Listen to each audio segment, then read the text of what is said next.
Hello everyone. Today we are here at the launch of India's most popular singing reality show, Indian Idol. और जब बात करते हैं singing की तो हम सोनू निगम जी को कैसे भूल सकते हैं। तो आइए जानते हैं उनसे इस शो के बारे में। सोनू जी, आज लगभग 12 साल बाद आप इस शो पर लौट रहे हैं, तो कैसा महसूस करते हैं शो पर वापस आकर? 12 साल पहले हमने इस शो को स्टार्ट किया था, 12.5 साल बैठ हाँ। और फिर ऑलमोस्ट 11 साल हो गए हैं मुझे इसको ना किए हुए। ये एक पहला ऐसा मंच था जिसने जब ये आया तो उसके बाद में म्यूज़िक शोज़ का फॉर्मेट ही बदल गया। लोगों ने पूरे क्रांति से आ गई थी और तूफ़ान मच गया था बिल्कुल। और इसका हिस्सा जब मैं पहली बार बना था तो मैंने इस पे बहुत स्टडी किया था। मुझे कहा गया था, ऑफ कोर्स किताब थी साइमन काउल की, I don't mean to be rude, मैंने वो किताब पढ़ी भी थी।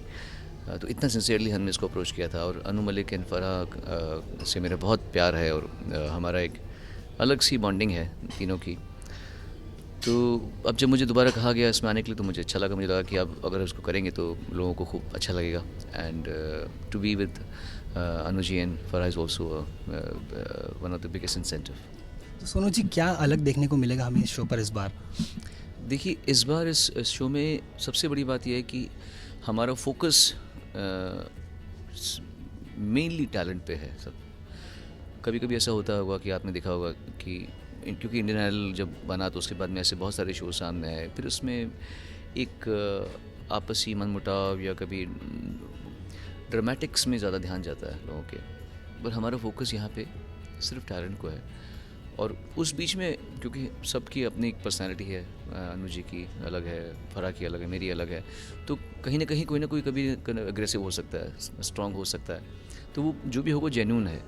लेकिन टैलेंट, इतना कमाल का टैलेंट आया हमारे साथ में, समझ नहीं आ रहा था हमें कि किसको कैसे संभालेंगे, इतने सिंगर्स को कैसे लाएं। तो हमने कितने अच्छे अच्छे सिंगर्स को भी छोड़ा है टॉप 12 के लिए। We had to let go of them because उनके लिए स्थान नहीं बन पाया। हाँ, सिंगिंग से कोई कनेक्शन नहीं, बट यूजली क्या होता है ना, आई थिंक पहले होता था, बहुत साल पहले होता था कि या तो विनर्स अगले शो अगले साल के सीज़न को एंकर करते थे, चाहे कोई भी हो, चाहे डांस रियलिटी शो हो या चाहे सिंगिंग शो हो। But I think for the last 5-6 years से एक trend of an anchor I think anchor became a speciality and not just a need of a show. I think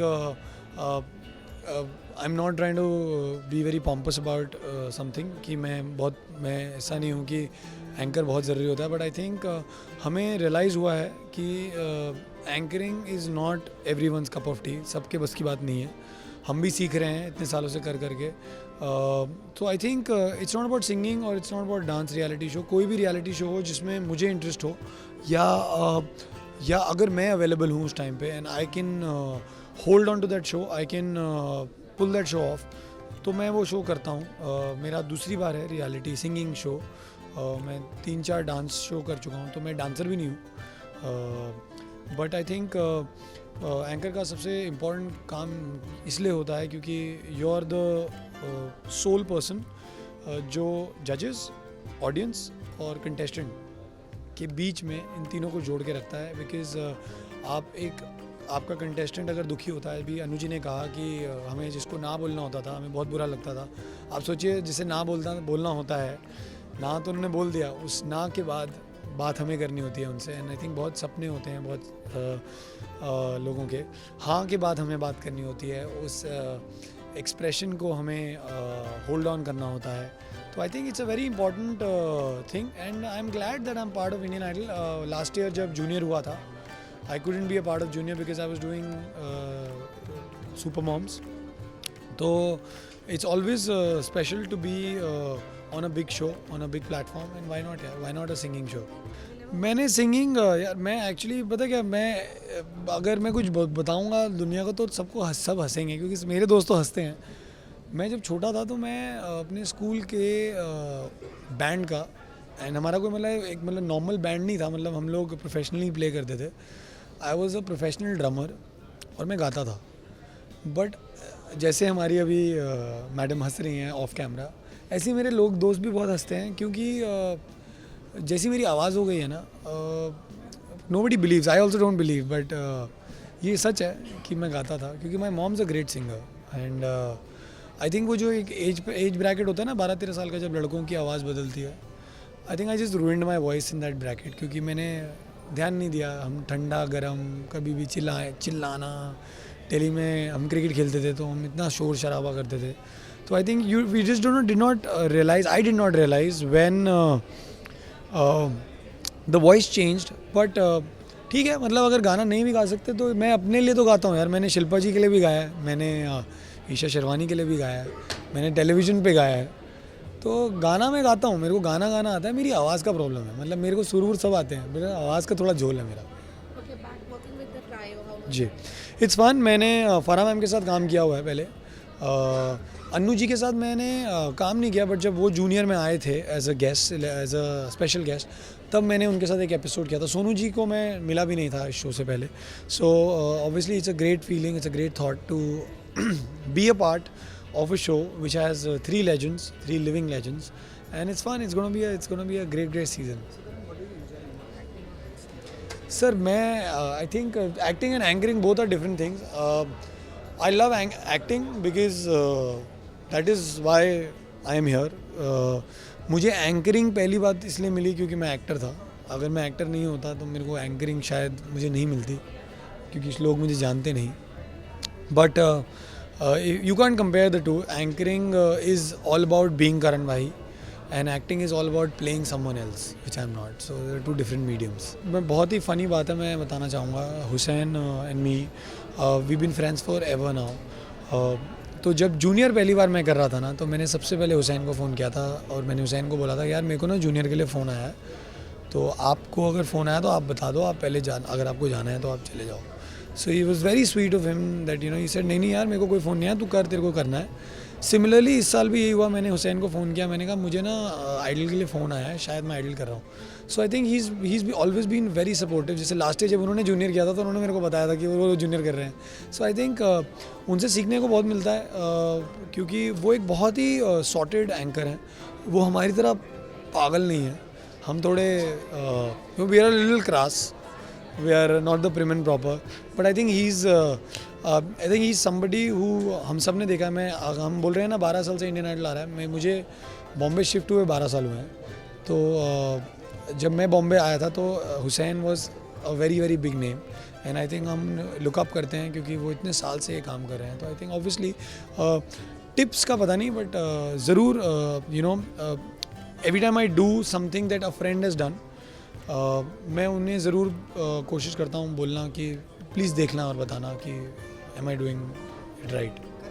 auditions यार ऐसे, I think auditions जो जनता auditions होते हैं, जो आम आदमी ऑडिशंस होते हैं, आई थिंक वो बहुत ही सिमिलर पैटर्न होता है। एंड इससे पहले भी मैंने 2-3 बार किए हैं ऐसे शोज़ जहाँ पे जो मैंने जूनियर किया है, मैंने सुपर मॉम्स किया है, तो उधर भी हम नॉर्मल पब्लिक से मिलते हैं, बात करते हैं। तो I think reactions are as crazy as ever, मस्ती is as mental as ever. तो आई थिंक वो हमेशा ऑडिशंस का जो फेज़ है ना, वो बहुत ही वो थोड़ा स्ट्रेस्ड आउट होता है। मेरे लिए गाला मुझे बहुत मज़ा आता है, क्योंकि गाला में क्या है ना, आप आते हैं, आपको पता होता है आपके कंटेस्टेंट्स कौन है, आपको उनकी स्टोरीज़ पता होती हैं, आपको पॉइंट ऑफ व्यू पता होता है।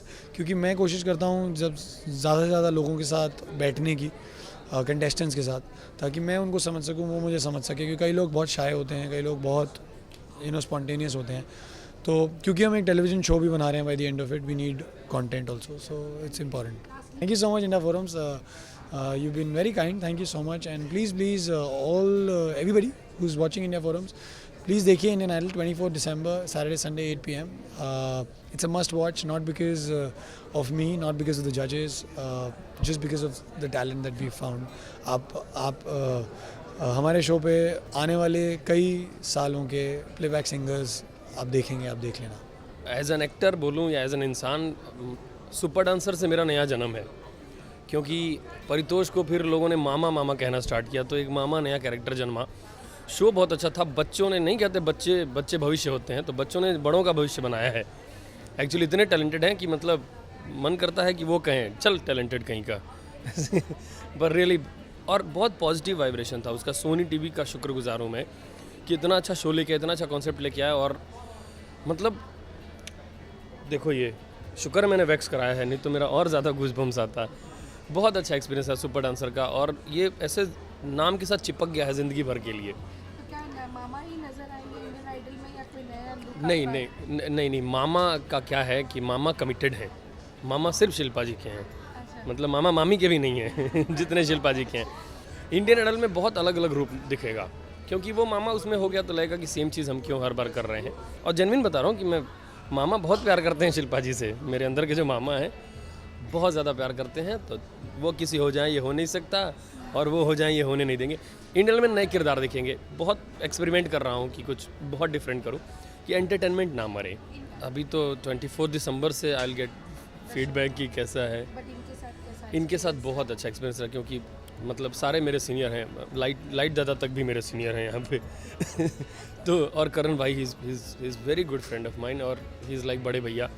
और बाकी हमारे 3 जज अनु सर के साथ बहुत मस्ती होती है, हम लोग ऐसे बैक स्टेज शेर वेर सुनाते रहते हैं। फराह मैम पूछती हैं क्या खाएगा और क्या चाहिए, किसी नए लड़के को फराह मैम पूछ रही हैं क्या खाएगा, जो शाहरुख सर से पूछती हैं, तो उसको तो फिर कुरला से घर निकल जाना चाहिए ना समय निकाल के। सोनू सर बहुत ही इतने प्यारे हैं और इतने कमाल के हैं कि उन पर कोई बुरी बात मुंह से निकलती, कोई पंच आता ही नहीं है बहुत अच्छा एक्सपीरियंस रहा और बहुत इन्जॉय करेंगे, बहुत ज़्यादा। ऋत्विक और मेरा तो वही है ना कि कच्चे और नाड़े वाला हमारा रिश्ता हो गया कि मामा भांजे के बिना अधूरा है, क्योंकि भांजा मामा को लेके आया और मामा भांजा की जोड़ी बन गई। चाहे आप सोशल मीडिया पे देखें या चाहे चैनल पे, हर जगह लोग जोड़ी में पसंद कर रहे हैं। मतलब ऋत्विक तो डेट मारने भी अब मेरे साथ जाता है कि यार चलो अकेले मन नहीं लगता है ये एक अच्छी चीज़ हो गई है कि जैसे ये है कि बीइंग अ न्यू एक्टर कि आपको लोग करने देते हैं, आपका लोग साथ देते हैं कि आपको कोई चीज़ अगर बोलनी है तो आपको वो बोलने देते हैं, तो करने देते हैं। जैसे ऋत्विक ने करने दिया तो मामा का किरदार इतना निखर के आया। अगेन करण भाई बहुत सपोर्टिव है, और करण भाई आज कॉमेडी के भी शोज़ कर रहे हैं तो उनका सेंस और भी डेवलप हो गया, पहले से ही बहुत अच्छी टाइमिंग है। तो हम लोग की एक टीम अपने आप बन गई है कि ऐसे मस्ती वाले। अभी तो आइडल चल रहा है, बोल सकते हैं ना बाकी चैनल के बारे में? मारेंगे तो नहीं ना अरे एक और शो मेरा चल रहा है जो रोज़ आता है मंडे टू फ्राइडे सीधे परमिशन मिलते ही शुरू हो गया ना। जैसे कोई बोले कि लड़की मैं हाथ पकड़ सकता हूँ, बोले हाँ तो ऐसे गले ही लगा लिए। एक और शो मैं करता हूँ जो रोज़ आता है मंडे टू फ्राइडे, NTV पे आता है, ये 7:30 बजे, हैप्पी आवर्स नाम है इसका। और उसमें वो शो मैं होस्ट करता हूँ। ब्रजेश कुमार नया नाम है मेरा, ब्रजेश कुमार नया। बोला नाम तो नहीं सुना होगा, बोले क्यों, बोले नया है ना, धीरे धीरे सुन लोगे। तो वो बहुत अच्छा कॉमेडी का शो है, गैग्स आते हैं उसमें, और आम आदमी की कॉमेडी है, रोज़मर्रा की ज़िंदगी। जैसा मेरा नेचर है कि मैं आम बातचीत करता हूँ कि आपके घर के किचन की बात करेंगे तो हम गैस ख़त्म होने पे कॉमेडी करते हैं, हम लाइट चले जाने पे, हम बिजली चोरी करने पे कॉमेडी करते हैं, हम ब्रेकअप पे कॉमेडी करते हैं। तो एक वो शो है जो चल रहा है और ये चल रहा है। इसके अलावा एडवर्टाइजमेंट में मैं हूँ आजकल, प्रदीप सरकार सर के लिए मैं लिखता हूँ, काफ़ी सारा लिखता हूँ उनके लिए। इंडिया फोरम को मतलब मैं क्या बताऊँ, इंडिया फोरम इतना हिट है कि इनके चक्कर में बाकी चैनल अपना सर फोड़म कर रहे हैं और मेरी तरफ से बहुत बहुत शुभकामनाएं हैं। हिट चीज़ के बारे में क्या बोलना, मतलब यही बोलेंगे कि बहुत कमाल है, कुछ नया नहीं होगा। अरे अद्भुत चैनल है, कुछ नया नहीं होगा, हिट कहीं का हट। इंडियन आइडल के साथ आपका एसोसिएशन कैसा रहा है इतने वक्त तक? बहुत अच्छा रहा है। जैसे मैंने कहा कि इसका इनिशिएशन हमने किया था, स्टार्ट हमने शुरू किया था, स्टार्ट ही हमने किया था इसका। सो ऑल दैट टाइम जब 2 सीज़न मैंने किए इसके, उसके बाद फिर मैं अमेरिका चला गया था और मेरा बेटा हो गया था, तो फिर मैं इसमें इतना हिस्सा नहीं बन पाया। बट मैं ऑफ एंड ऑन आइडल के फॉर्मेट में आया हूँ, एज अ गेस्ट जज, वो सब भी आया हूँ।